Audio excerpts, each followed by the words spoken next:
કચ્છ ભાનુશાલી ઉદોરામ સત્સંગ મંડળ સંચાલિત સેવાધામ રાતા તળાવ મધ્ય પાંજરાપોળમાં આધુનિક સુવિધાઓ વિકસાવવાના પ્રથમ ચરણમાં પશુ સારવાર કેન્દ્રનું કામ પ્રગતિમાં છે અને પ્લિન્થ લેવલ સુધીની કામગીરી પૂર્ણ કરાઈ છે. સંસ્થાને આગામી વર્ષે 50 વર્ષ પૂર્ણ થઈ રહ્યા છે, જે નિમિત્તે વિવિધ સેવા કાર્યો અને કાર્યક્રમો સાથે ઉજવણી કરવામાં આવશે. સાથે દાતાઓના સહકારથી સંકુલમાં આશાપુરા માતાજીના મંદિરના પુનઃજીર્ણોદ્ધાર, આધુનિક અન્નક્ષેત્ર, અતિથિ ભવન અને તળાવ સુશોભીકરણ સહિતના કામોની બ્લુપ્રિન્ટ તૈયાર કરાઈ છે.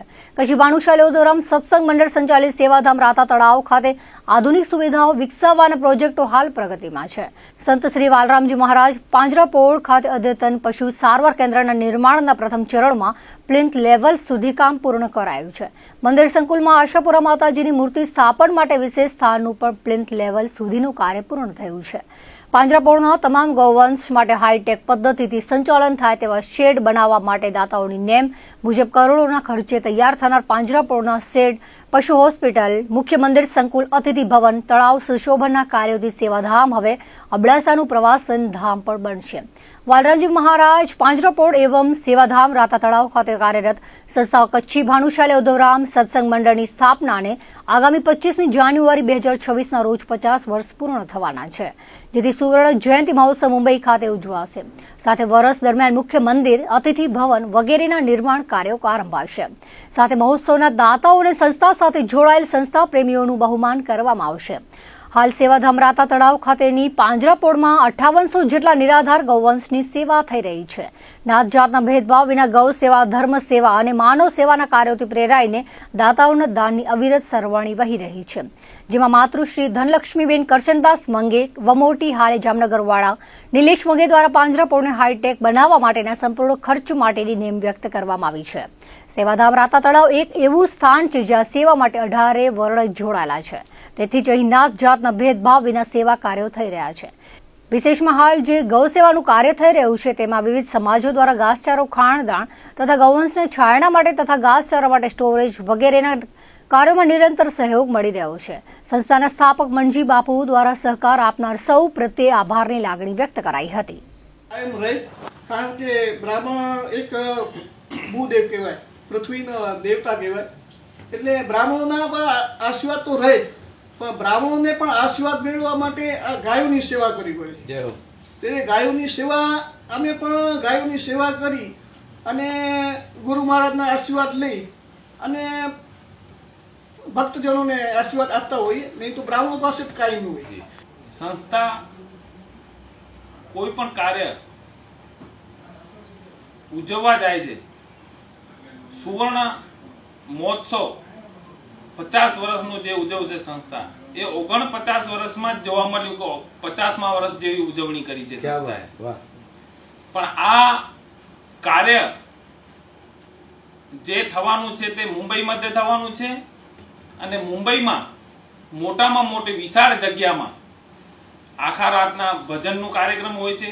50 વર્ષથી અખંડ ભજનની ધૂણી દખાવનારા એવા મનજી બાપા અને એમનું સમસ્ત ટ્રસ્ટીગણ અને સભ્યપદ જે અને હરેક સમાજના 18 વેણના વ્યક્તિઓ ત્યાં એ કાર્યક્રમમાં હોય છે. અમે આંખે નિહાળેલા છે. પછી ત્યાં જે હમણાં જે ભવ્યથી ભવ્ય કાર્યક્રમ થવાનો છે, તો એમાં સોનાનું, ચાંદીનું દાન પણ થવાના છે. ગૌદાન જે કહેવાય કે ગાયો માટે જે દાતાર પરિવારો ત્યાં ઉમંગભેર દાન કરવાના છે. એમાં તો અમારે જે રાતા તળાવનું મંદિરનું આશાપુરા ધામનું જે નિર્માણ થવાનું છે, એમના દાતાર શ્રી રાજેશભાઈ શામજીભાઈ નંદા, એમણે આગલી 25 જાન્યુઆરીમાં જે 49મા વર્ષમાં ખૂબ મોટી જાહેરાત કરી અને એ કાર્યને આગળ વધવા માટે બધું પ્લાનિંગ થઈ ગયું છે. સંસ્થા વતીથી પણ બાહેલી મળી ગઈ છે અને એ કાર્ય ટૂંક સમયમાં ચાલુ થવાના ધોરણે છે. એની પાછળ અમારું જે હોસ્પિટલનું નિર્માણ હતું 25 જાન્યુઆરી, આગલી 49મી જે 25 જાન્યુઆરીના જે હોસ્પિટલના નિર્માણ માટેના જે દાતા એવા દીપ શંભુરામ ગજરા, કચ્છગામ ધુણઈ, એ કાર્ય પ્લિન્થ સુધી તો આવી જ ગયું છે.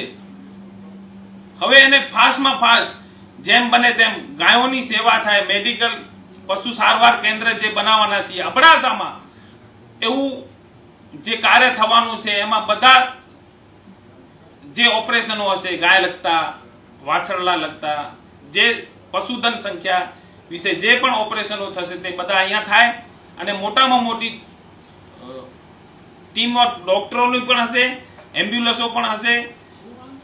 એનાથી વિશેષ કહીએ તો આગલા 49 વર્ષમાં જે જાહેરાતો થઈ છે એમાં ભવનની પણ જાહેરાત થઈ છે.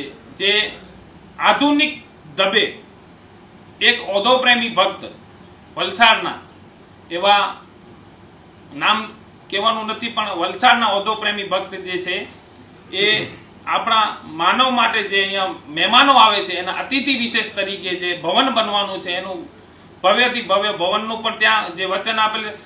આ જગ્યાની અમને અનુભૂતિ જે થઈ છે, અમને આ નિમિત્ત બનાવે છે, તો આ ધજાનું પણ અમે વંદન કરીએ છીએ અને ભગવાનનું પણ ખૂબ વંદન કરીએ છીએ કે ભગવાન આવી જગ્યા ઉપર મોકલાવી અને આવા કાર્ય અમારે નિમિત્ત બનાવે છે, અમે નથી કરતા. આ જગ્યા ઉપર જે પણ ઈચ્છા રાખીએ છીએ, પછી માનવ સેવા હોય, ધાર્મિક કામ હોય કે ગાયોનું કામ હોય, જે પણ કામ હોય, એવી ઈચ્છા રાખીએ પોતાના મેળે માણસો આવી અને સહયોગ કરે છે. પહેલા હજારો ને લાખોમાં સહયોગ કરતા હતા. આ 12 મહિના થયા જ્યારથી સતચંડી યજ્ઞનું શરૂઆત થઈ, 1 કરોડોથી શરૂઆત થઈ. એના પછી આ બધા સંકુલોને જે દુનિયા જુએ, રાતા તળાવ આવી એવી ગૌશાળા જે બનશે એના કરોડોના હિસાબે વચન આવી ગયા છે. મંદિર માટે પણ નામ બધા તમને વસંતભાઈ કહેશે. મંદિરો માટે પણ કરોડોની જાહેરાતો થઈ ગઈ છે. જાહેરાતો નથી, ફક્ત કામે લાગી ગયા છીએ અમે. એના સોનપુરા જે પ્લાન બનાવે છે, જે હમણાં હોસ્પિટલ આપણે જે ગાયો માટે જોઈ, હવે આપ વિચાર કરો, અમારું પહેલા સંકલ્પ હતું નલિયાमध्ये મટલીસ હોસ્પિટલ માનવ માટે બનાવી. અમે કામ કરવા માટે ટૂંકા પડીએ છીએ. લક્ષ્મી તો આવે છે સામેથી, પણ અમે કામ ઉપર પહોંચી નથી શકતા, એટલે ધીમી ગતિથી એક કામ પાછળ કામ કરીએ છીએ.